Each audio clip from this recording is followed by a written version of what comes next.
and welcome to episode 9 of What's Up Castleberry. My name is Andy Searles, and I'm here with my co-host... What's up? I had to get that in early. This is Drew Taylor. Hi. Yeah, I didn't need the what's up. I just needed the Drew Taylor piece. But thank you. Welcome to episode 9. We are glad that you are here and you're still with us. If you're here for the first time, thanks so much for tuning in. We hope you will hit that subscribe button and stick with us as we have some casual conversations about our city and our community. Both Drew and I live in Castleberry. We're pastors who serve in Castleberry. We want to talk about Castleberry related issues, and most of our guests are from Castleberry, or at the very least with some involvement in Castleberry. That's a lot of Castleberry. I just realized that. We say that a lot. That's in honor of our guest today. Absolutely. None other than the mayor of Castleberry. Miss Charlene Glancy. But we'll get to that in a little bit. Yes, she does deserve a fanfare, and I'm sure she will probably be embarrassed by it. But man, Drew, what a unusual time as we record the pod. We're not in our normal studio. We are sitting around a kitchen table at Robin's apartment, which is beautiful, by the way. But things are all a little bit strange with this COVID-19. How are you coping? They are, and you're exactly right. Things are not as they seem. It's a very unnatural feeling. In fact, we joked about our previous episode when I interviewed you that at the time of the recording, it was still fairly early in COVID-19. And now we're obviously very aware and understanding just how full-on impactful this virus has been for every facet of life. And so how am I doing? I mean, Andy, I'm doing well, very blessed. Our home is, we've cleaned our home about as many times as you possibly can. Well, you're welcome to come over to our home and clean that if Becky gets bored. There you go. We're going to do that. We've got snacks. We are blessed beyond means for sure. But the ways in which we work, engage with people have changed. And frankly, in some regards, for the, I wouldn't say the better, but they've given me opportunities to connect with folks in the community in a way that I just had not necessarily had the time before. So I'm very thankful for that in the midst of these very difficult times. It's a time of reprioritization, right? What's important today maybe is very different from what was important a couple of weeks ago. Drew, if I'm honest, I'm feeling a whole mixed bag of emotions right now, and I just want to acknowledge that because I suspect a lot of our listeners are as well.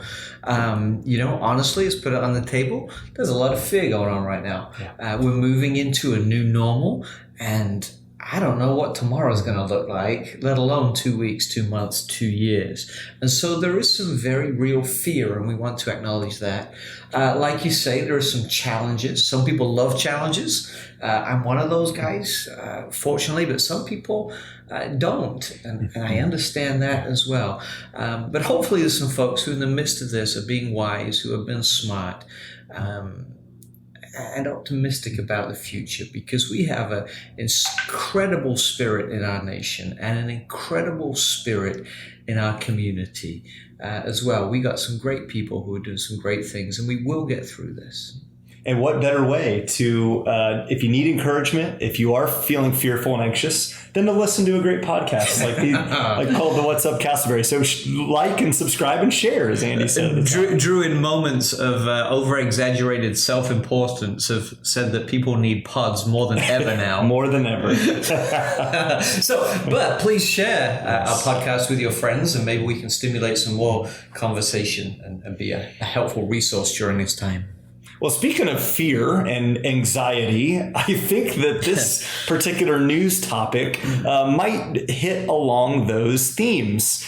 We would like to spend a moment talking about distance learning. That's right. That's a phrase that I was not familiar with. However, it has become a phrase of choice along with social distancing. The idea that because the schools are closed, that our children will need to learn from a distance, from home, quote, kind of the new homeschooling. And so we wanted to talk just briefly about giving some words of encouragement, some things that we've heard from different teachers and staff. behalf. Andy, do you want to jump in first? Yeah, I think the first thing to say is that some of my teachers when I was growing up in middle school and high school would have said that I was a distant learner, even in class. So maybe this is nothing new. But I had a conversation that gave me some perspective a couple of days ago with a member of our school board.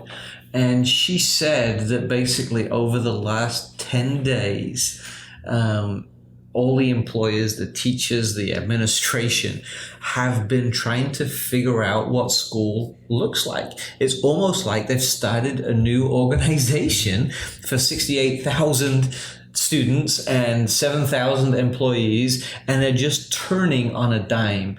And so they've put some platforms in place. They've been educating their teachers. They've been doing everything that they can. But to move an organization of that size this quickly isn't going to be without its problems. I know as a parent, I'm in tackle problem mode, and I'm expecting some as well. And I think as we start this new model of education, which is hopefully only temporary, that we can all have a lot of patience with each other, with the school district, with our kids, and our kids with their new teachers, and that kind of stuff, because it's going to be a challenging time. Absolutely. I did see a funny meme to break up the monotony. I was hoping you were going to go there. Yes. So one of the memes that I thought was hilarious, my wife shared with me, it was two children and their mother, and it said one child is been told to transfer schools, and one child they're going to remove the "my child is special" bumper sticker, or my child is an honor student. Just remove the bumper sticker from the family car. So parents out there, a word we use in the church world quite a bit is the word grace, and I think at a moment's time like this, Andy mentioned patience. That's exactly right. Give yourselves grace. If you're listening to this and you are feeling discouraged and overwhelmed and asking, is my child ever going to learn or ever going to do anything? The reality is we have not been in this situation to this scope, right? For in our history. Ever. And so we're all learning. We're all going to be working through these situations together. And so again, be patient, give yourself some much needed grace. And one quick word from Kate Bauman, who is actually the elementary Seminole County Teacher of the Year from our very own Castleberry Elementary. We love you, Kate, and very proud of you. Kate mentioned that to just echo what Andy said, that the school is working very hard on distance learning. They're working to create some online interactions with teachers, with other tutors, perhaps that are not even a part of the school. And so there's some good things ahead. So keep checking in, tuning in, and again, give yourselves grace in the midst of this challenging time. But definitely a worthwhile topic as we continue to tackle what does distance learning look like. Good luck, parents. Well, Andy, let's take a moment now to transition to our listener question. Always enjoy hearing good feedback from questions that you, the listener, have submitted to us. If you have a question or comment for the What's Up Castleberry podcast, you can post them in a variety of ways. You can send us a direct message on our Facebook page. You can message our Instagram feed, our podcast feed, and our brand new email, What's Up Castleberry 1 at number one. Yeah. What's Up Castleberry 1 at gmail.com. So lots of ways to interface and interact with us. We love hearing your comments and questions. Andy, I'll peek behind the curtain, let you peek behind the curtain. This question today is from my mom. Yes. She's an avid listener. So hello, Mom. Glad you're a part of us and encourage us. Thank you for birthing a wonderful son. Let's not go any further there. She asks, hey guys, in this age of quarantine, and we're recording this at the end of March, this will come out the very last day of March. In the age of quarantine, any thoughts to what life will be like afterwards? Will business leaders, for example, be more apt to have people work from home? Will more or less people homeschool? what about the focus and addiction effects of technology? What, in your opinion, are the long-term ramifications of COVID-19? So that's a lot, Mom. Thanks a lot. Yeah. Can't we just have a question, Mom, like, what are you wearing today, Drew? Or something like that. That would be... Well, I do think that's a good question. I mean, I think there's a lot to be determined, and we're in a big wait and see mode there. So I guess the question's kind of open to what are some of your potential thoughts, right? There's no wrong answer here. Yeah. What might be some things? Yeah, I mean, I think this is a game changer, no doubt. Just to play out some scenarios, I think a lot of businesses that spend a lot on bringing people together in a physical space could well say, hey, we don't need this physical space anymore, which could, one, leave a lot of real estate empty and make the need for cohort spaces. I know there's a lot of those available around town. Homeschool, I don't know. My guess is most parents will appreciate their teachers at schools more. This could actually decrease homeschooling. What are the addictive effects of technology? I don't know. I mean, I've taken my life online, doing counseling online, Bible studies online, teaching online, meetings online. While there's a strength for that, and I'm grateful we have that. I mean, imagine if this virus had hit 10, 15 years ago, we didn't have the platforms we have now, how much harder that would have been. Right. But I'm really missing people too. And not only people, but I also think creation. It's been interesting to note that when people are told to stay in their homes, that the natural urge then is to miss what you've formerly maybe not appreciated as much. And so we're seeing more and more people in the afternoons and evenings kind of leisurely going out for walks as a family. I saw a great post of a father and a son in the backyard throwing a football back and forth, something that the father admitted that they had not done in a very long time. So that will be interesting to note. Will we kind of go back to everybody just functioning as normal, or will there be a greater appreciation for even the simple things in life in terms of leisure, walks, and enjoying nature and being together with your loved ones? Well, any challenge presents an opportunity, right? And I think there is an opportunity before us. It's almost like the world has hit the pause button, right? And so we have a choice now. Who do we want to be? And there's honestly been a lot of destructive habits in our world that we can evaluate and hopefully stop and not bring into the new normal.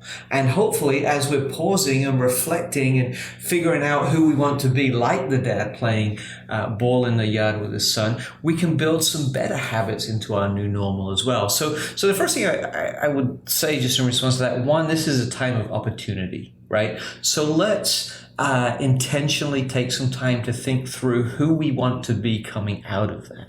The second thing I would say is that community spirit is a thing, right? I mean, everybody talks about it. We kind of feel it when you know it, when you see it, kind of thing.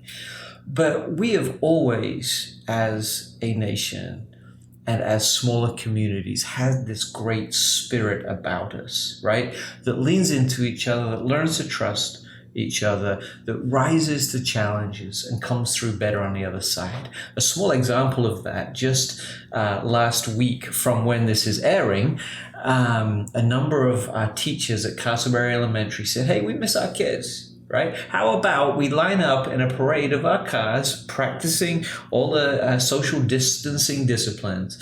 And how about we tell all the students in our city that we're going to drive by their house and we just wave at them? And so yesterday, I got to be part of this procession around the city streets. And it was just amazing to see the love that the teachers had for the kids and the respect that the kids had for the teachers. But another little bonus was, and I didn't realize this till afterwards when I was looking at some of the feedback on Facebook, is that there were people who were just watching this happen who commented that they were tearing up, that they were inspired by this, that this gave them a glimpse of hope in a very dark time. And that's this community spirit, which is a great asset that we have that will help us create a new normal. Beautiful. Well said. And it reminds me of a previous episode. One of our inspirational quotes was from Andy Crouch, talking about culture and saying culture is not positive or negative, it's neutral. And that you and I have the opportunity to move culture and be part of shaping culture. And so, as Andy beautifully said, I think this is a real opportunity as the world is on pause. What are you going to do personally, in your family, and in your community to transform the world and transform culture moving forward? Thanks for that great question. All right. Mom. All right, let's take a quick break with a word from today's sponsor.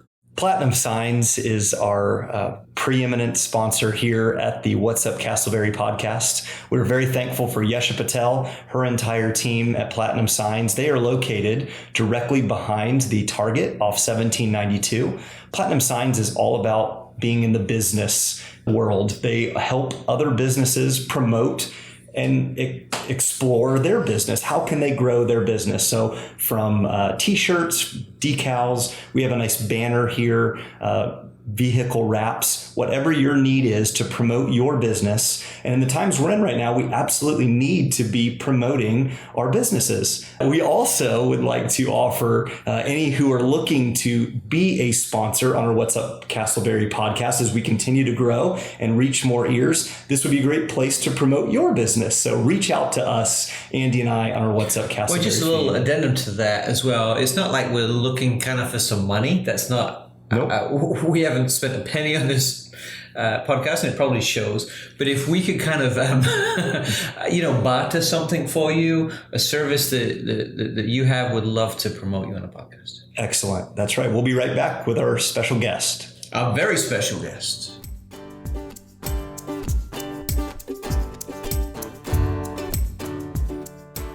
All right, welcome back, everybody. This is the guest that we have been waiting for. We are super honored that in our studio around Robin's kitchen table today, we have the mayor of Castleberry, Miss Charlene Glancy. Woo! Yeah! Hi, Charlene. If we had a studio audience right now, they would be cheering and hollering because we're thrilled that you're here today. So I'm thrilled on two levels. One, you are a very special guest, and you have some fantastic insight about our community, and I can't wait to ask those questions. But I'm honored as well because you are a friend, and you have been a close friend for a number of years, and my life is better because of your friendship and your leadership and your example. And so I'm just thrilled you're here on tons of levels today. Thank you. You have been our mayor for a number of years now, and maybe folks have seen you around town in some of that function. But tell us about you, who you are, what you like to do, how long you've been part of our community. Who are you? Who am I? I'm just a simple girl, honestly, who loves to be in tank tops and denim. I come from a very wholesome family and with amazing support and a very blessed upbringing, and moved to Castleberry with my husband because we did have 3 dogs and we were looking for property. So we found this diamond piece on Northeast Triplet Drive and fenced it in, let our dogs out of the house, teeny tiny house at the time that we added on to, and slowly got to know the community. Pretty much I'm still the same person. Mm-hmm. Just opportunities knocked and here I am. But I love people, probably first and foremost, was a realtor for 18 years. And perhaps I'm a happy-go-lucky sort of person who loves to laugh and be silly, but can also be a professional and pretend to be smart. So if you can't make it, fake it. Fake it till you make it. That's the story of our podcast. But before I go on, I just wanted to thank Andy and Drew.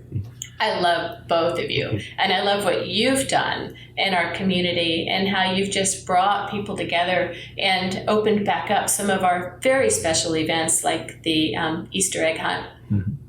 And the October parties, the Halloween parties that you've done. You've been tremendous. And not just that, you're doing so many other things. It's Well, very long list. Well, you are too kind. You're making Drew cry now. Thank Yeah. you.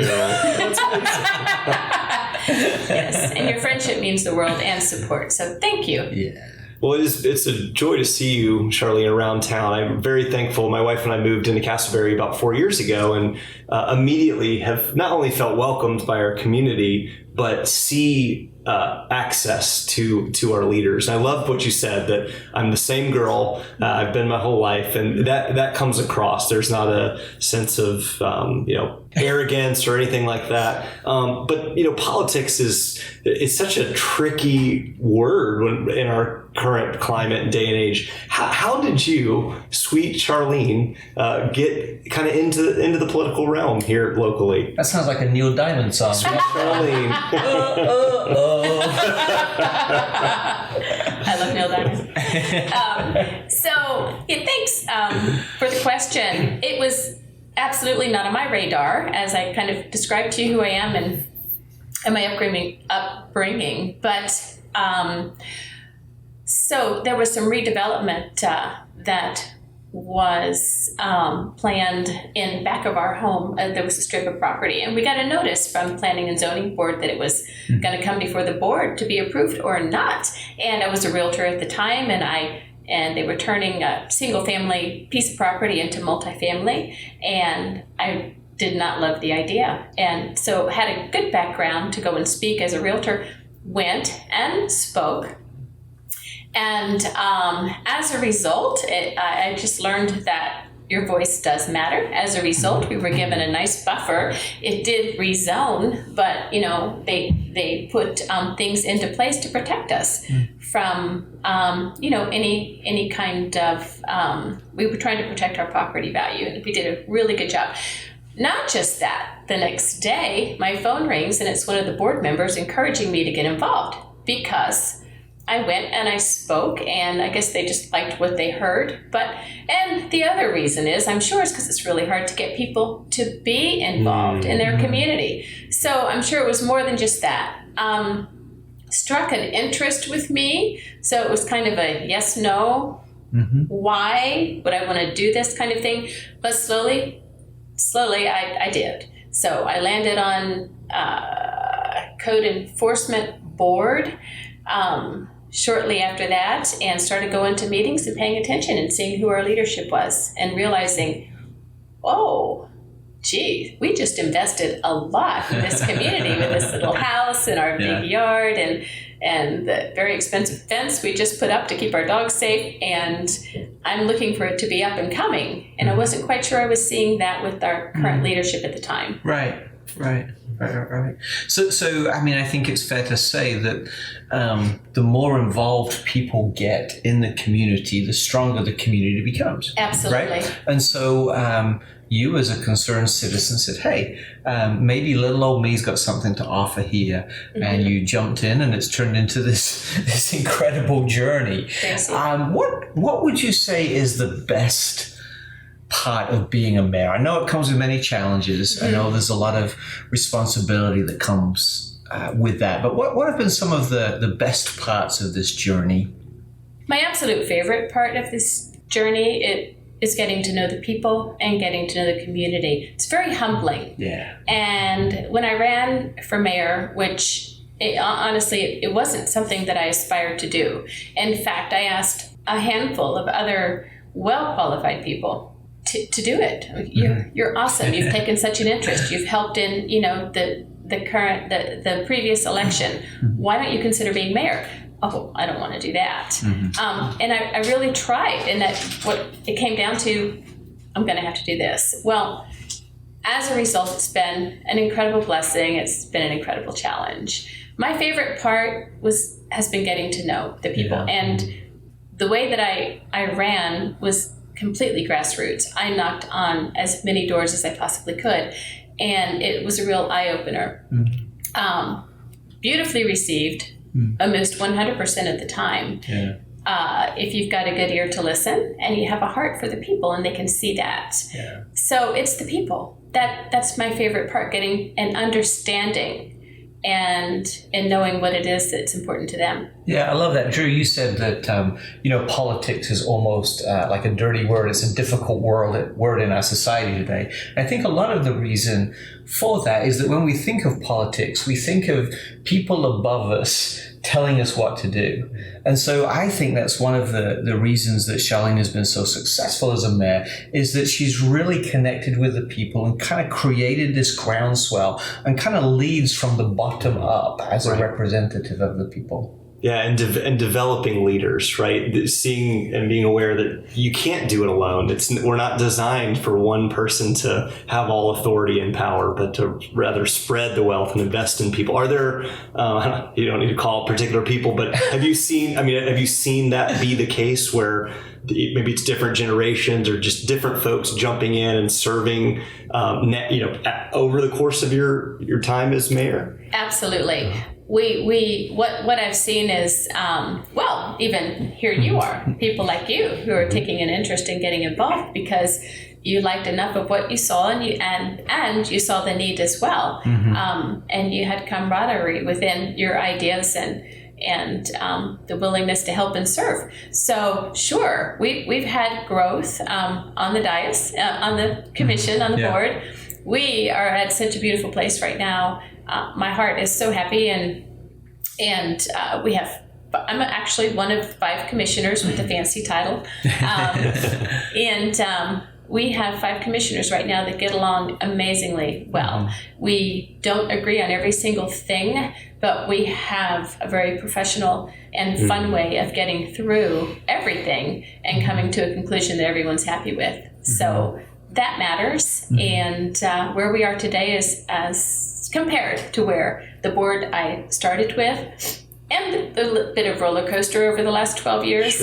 It's we've landed at a beautiful place. That's awesome. Good.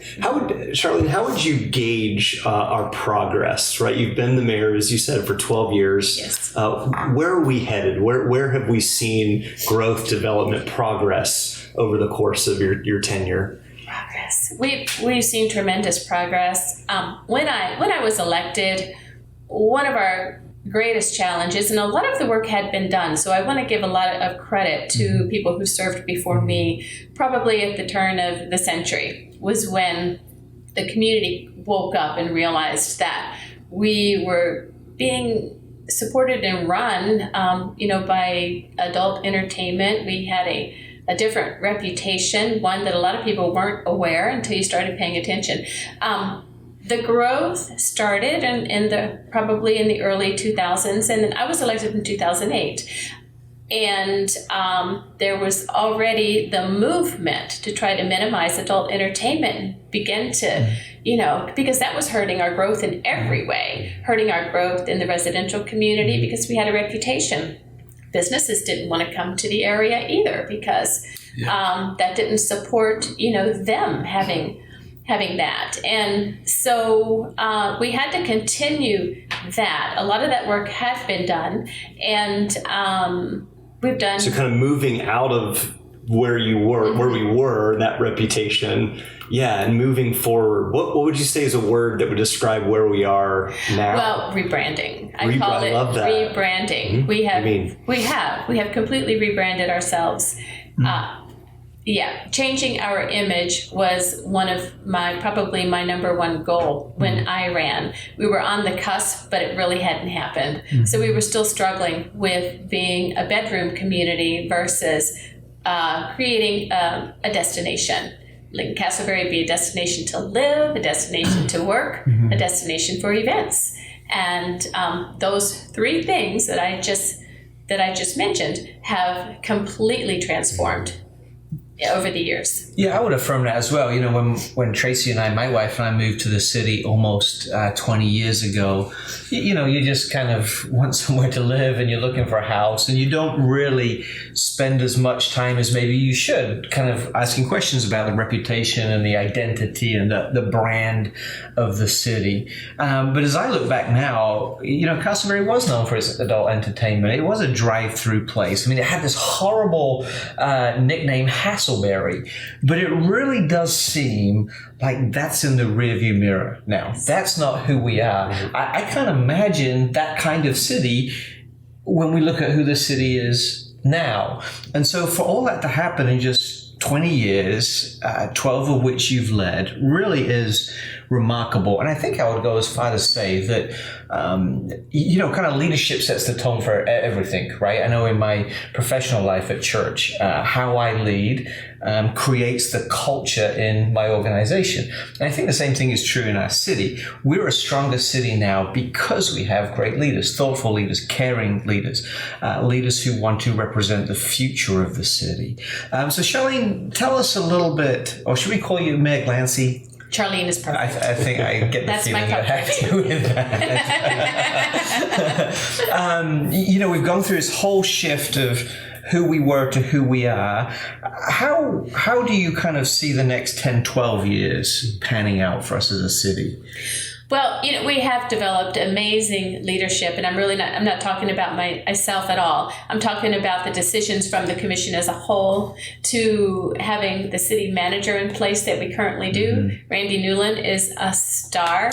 Really so he was our CFO, and very quiet, smart guy. Never would have thought he would be a city manager for a city, but he was put into place 8 years ago, and has done a tremendous job with the leadership under him, which pretty much is everyone who serves this city, department directors, all of the employees, and also all of you. It's promoted strength in our city, involvement, and so not only do we have leadership within the city with employees and elected officials, we have leadership throughout the community, with our chamber, with the Rotary, with our churches and our pastors, with our HOAs who love and support, our progressive movement. In the next 12 years, we have a lot of plans, and we have such strength now in progressive thinking. With our employees are involved with county officials, with UCF. We have partnerships even with Maitland, Winter Park, and the city of Orlando, with our Get Healthy movement. Yes. So we have so much going on. In the next 12 years, we're just going to explode with more. And Drew and I have spoken on the pod before about the new parks. And personally, we were delighted that the referendum passed and that the city now has the residents' permission to improve our parks as well. I think that's going to take us forward exponentially as well. It is. It was a very long-term view, a 10 to 12 year down the road view. We love that. Yeah. Yes. As we take a moment here to kind of wrap up this particular episode, we're going to have you back for part 2 next week. But the final question I have for you during our time here for this particular episode is, Charlene, if you don't mind, take a step back, reflect on your years as mayor. Is there one thing that years from now, maybe 10 years from now, you'll be able to point back and say, that I'm very proud of that? What is there anything in particular that you can reflect on? I know it's hard when you're in the midst of doing the job, but is there something you could point to and say, I'm very proud of that accomplishment? Anything that stands out to you? Yeah, I it's funny, just walking over here to meet with you. I had to go through our beautiful most recent development right here around City Hall. And if I can just say 2 things. In 2009, we built Lake Concord Park. So that was like within the first or second year of my tenure. And beautiful. We pulled it off the shelf. We had no money at the time because we were in a pretty deep recession. That's when America took a dive. But we leveraged funds and got that amazing park built. And it brought all kinds of events through. And in the meantime, we struggled on the city center.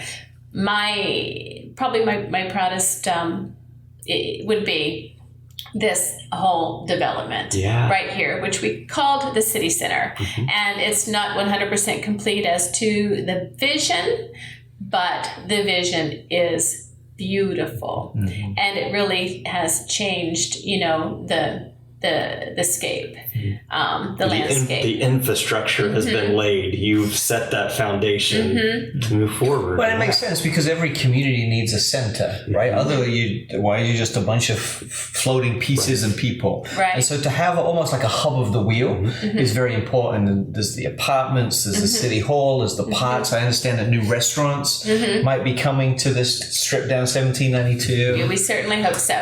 And maybe moving the police station too. I know that's moving forward, and that will open up that land. And we've purchased numerous properties around Quail Pond Circle, the little old houses where, they've come up, and some of those owners have actually approached us saying, would you like to buy our home? Because they love what we're doing, and we do have a vision. There are lots of people who knew the fight or the struggle, the challenge, I should say, to get to that point of getting it done. And so the hard work that goes into that, and again, that was grassroots, and that was people getting involved independently and getting the word out there and getting people to meetings to speak up, to show up, to speak up and share their heart and passion about let's get this done. So it was pretty much a shining moment and worth all the sweat and tears that went into it. Yeah. Well, and again, as a someone who owns a house in the city and lives in the city and works in the city, thank you. All the work that's been done over the last 12 years has made the investment that I made in the city all the more valuable because we're a great place and we're only going to get better.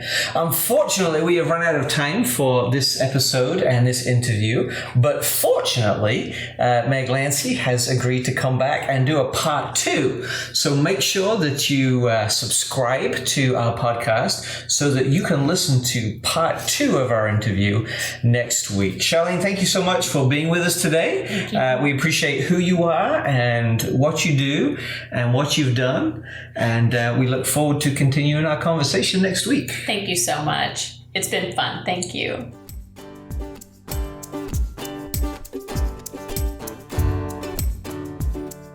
All right, that was just part 1 of our interview with Mayor Charlene Glancy. We're so excited to have heard all the things that are going on in Castleberry and in Charlene's life. Andy, as we close out this episode of the What's Up Castleberry podcast, you have an inspirational quote for us.